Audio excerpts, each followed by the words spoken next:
सकाळ सर्वांना. माझे नाव श्रुती सुनीता दगडू जाधव. मी वर्ग 8व्या ब ची विद्यार्थिनी आहे. आज आपण सर्व इथे दोन महान व्यक्तींच्या जयंती साजरी करण्यासाठी जमलो आहोत आणि त्या व्यक्ती म्हणजे राजमाता राष्ट्रमाता मा जिजाऊ साहेब आणि स्वामी विवेकानंद. सर्वप्रथम राजमाता राष्ट्रमाता मा जिजाऊ साहेब यांना माझे त्रिवार वंदन. मी आज एका अशा व्यक्तीबद्दल बोलणार आहे जी एक परिवर्तनकारक हिंदू भिक्षू आणि तत्वज्ञानी होती, ज्यांनी वेदांवर आणि योगांवर भाष्य केले. आधुनिक हिंदू धर्म आणि मानवतावादाचे एक प्रेरणास्त्रोत म्हणजे स्वामी विवेकानंद. स्वामी विवेकानंद यांचा जन्म 12 जानेवारी 1893 मध्ये झाला. त्यांचे वडील विश्वनाथ दत्त यांचा विश्वास पाश्चात्य संस्कृतीवर होता, म्हणूनच त्यांना पुढे पाश्चात्य शिक्षण घेण्यासाठी मार्गदर्शन केले. स्वामी विवेकानंदांचे मूळ नाव हे नरेंद्र दत्त होते. आता असा प्रश्न निर्माण होतो की त्यांचे नाव नरेंद्र दत्त असल्यामुळे आपण त्यांना स्वामी विवेकानंद का म्हणतो, यामागे एक ऐतिहासिक प्रसंग आहे. आपल्याला माहिती आहे की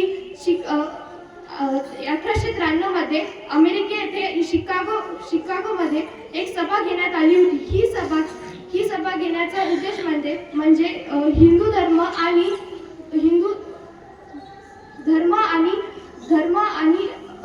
मोठ्या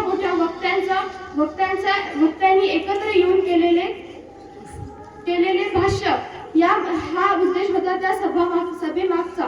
ही सभा 1893 मध्ये घेण्यात आली. जेव्हा स्वामी विवेकानंद प्रवासात होते तेव्हा त्यांच्यासोबत खेत्रीचे महाराज अजित सिंग होते. तेव्हा त्यांनी स्वामी विवेकानंदांना विवेकानंद असे संबोधले. त्यानंतर स्वामी विवेकानंदांनी त्यांना प्रश्न केला की तुम्ही मला विवेकानंद का संबोधले. त्यावर अजित सिंग म्हणाले, विवेकानंद या शब्दाचा संस्कृत अर्थ होतो विवेक म्हणजे ज्ञान आणि आनंद म्हणजे सुख, म्हणजेच ज्ञानात आनंद सुख शोधणारा व्यक्ती म्हणजे तुम्ही आहात, म्हणून मी तुम्हाला विवेकानंद असे संबोधले. यानंतर आपण त्या प्रसंगापासून आपण स्वामी विवेकानंदांना विवेकानंद असे संबोधतो. आता प्रवास संपला आणि स्वामी विवेकानंद शिकागो येथे पोहोचले. तेव्हा प्रत्येक वक्त्यांना काही काळ त्यांचे भाष्य करण्यासाठी वेळ दिला होता. तिथे स्वामी विवेकानंदांनी आपल्या भारताचे प्रतिनिधित्व केले. ही सभा 7000 पेक्षा जास्त जनसंख्येमध्ये भरवण्यात आली होती. त्यामध्ये त्यांनी त्यांच्या भाषणाची सुरुवात अमेरिकेतील माझ्या बंधू आणि भगिनींनो केली. हे वाक्य संपल्यानंतर पूर्ण सभागृहात काही काळ टाळ्यांचा कडकडाट राहिला.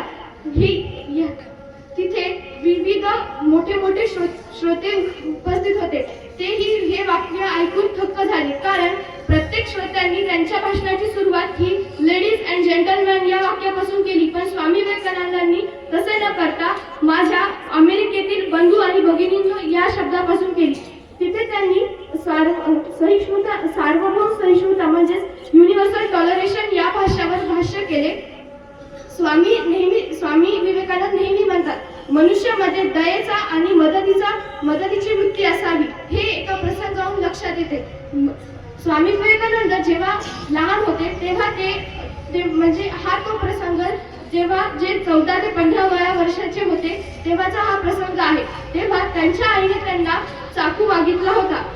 तो चाकू देताना त्यांनी जो कवरचा भाग असतो तो त्यांनी त्यांच्या आईकडे केला आणि जो आणीदार भाग असतो तो स्वतःकडे केला. या गोष्टीचे निरीक्षण करून त्यांना त्यांची आई म्हणाली, नरेंद्र, तुला तुझ्या आयुष्यामध्ये पुढे खूप प्रेम मिळणार आहे.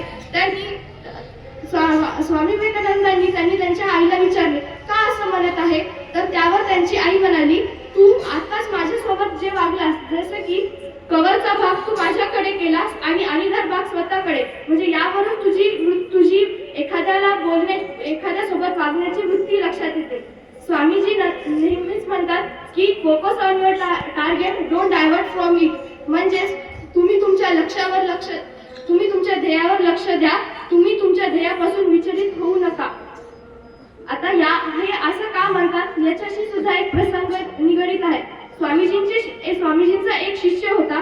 तो त्यांना भेटायला आला व त्यांनी त्यांना प्रश्न केला की स्वामीजी, मला माझे ध्येय प्राप्त होत नाही आहे, मी त्यासाठी खूप प्रयत्न करतो. त्यावर स्वामी म्हणतात, हा माझा पाळीव कुत्रा आहे, तू याला फिरून आण. थोड्या वेळानंतर तो शिष्य त्याला फिरवून आणतो. कुत्र्याला फिरवून आणल्यानंतर स्वामीजी त्याला दोन प्रश्न करतात. तू इतका थकलेला दिसत नाही आहेस आणि हा कुत्रा का एवढा धापा मारतो? त्यावर तो शिष्य उत्तर देतो, मी माझ्या रस्त्याने सरळ चालत होतो, पण हा कुत्रा इकडे तिकडे भटकत होता, त्यामुळे हा धापा मारत आहे आणि मी थकलेला दिसत नाही आहे. स्वामीजी म्हणले, हेच असंच काहीसं तुझ्या आयुष्याबरोबर सुद्धा होत आहे की तू तुझ्या ध्येयाच्या मार्गाने जात नाही आहेस, तू तुझ्या ध्येयापासून भटकत आहेस. म्हणून तू तुझ्या ध्येयावर लक्ष दे, तू तुझ्या ध्येयाच्या मार्गाने चाल, त्यासाठी प्रयत्न कर, तुला तुझे यश नक्कीच प्राप्त होईल. पुढची गोष्ट म्हणजे स्वामीजी नेहमी म्हणतात की रिस्पेक्ट वुमन, स्त्री सन्मान हा एक चांगले व्यक्तिमत्व घडवण्यासाठीचा एक चांगली गोष्ट आहे. ही एका प्रसंगावर ओळखायला येते. स्वामी विवेकानंद जेव्हा एक परदेशात गेले होते तेव्हा त्यांना खूप मोठे लोक भेटायला आले होते. तिथे त्यांना भेटायला एक विदेशातली महिला आली होती. ती खूप मोठी, त्या देशातली खूप मोठी ट्रेडर होती, व्यापारी होती. तर तिने त्यांना म्हणाले, स्वामीजी, मी तुमच्या विचारांवर खूप प्रेरित झालेली आहे, मला तुमचे विचार खूप आवडतात, मला तुमची साथ आयुष्यभरासाठी हवी आहे, मला तुम्ही माझे पती म्हणून हवे आहात. तर त्यावर स्वामी विवेकानंद असे म्हणतात, हे शक्य नाही, कारण मी एक संन्यासी आहे, माझं आयुष्य मी फक्त जनकल्याण आणि जनजागृतीसाठी खर्च करणार आहे, मी या गोष्टींमध्ये पडणार नाही आहे. त्यावर ती महिला म्हणते, पण मला तुमच्या सोबत आयुष्यभर राहायचे आहे. त्यावर स्वामी विवेकानंद म्हणतात, तुम्हाला जर माझ्यासोबत आयुष्यभर राहायचे असेल तर मला तुम्ही तुमचा मुलगा म्हणून स्वीकार करा, कारण मला माझीही आई आता नाही आहे आणि तुम्हालाही एक चांगला माझ्यासारखा मुलगा मिळेल आणि मलाही आई मिळेल.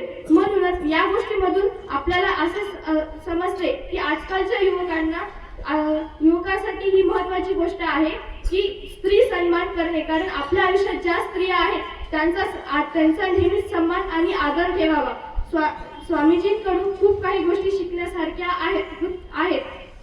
जाता एवढंच म्हणते की शक्यतेची मर्यादा जाणून घेण्याचा उत्तम मार्ग म्हणजे अशक्यतेच्या मर्यादेच्या पलीकडे जाऊन वागणे. धन्यवाद. जय जिजाऊ, जय श्रीराम.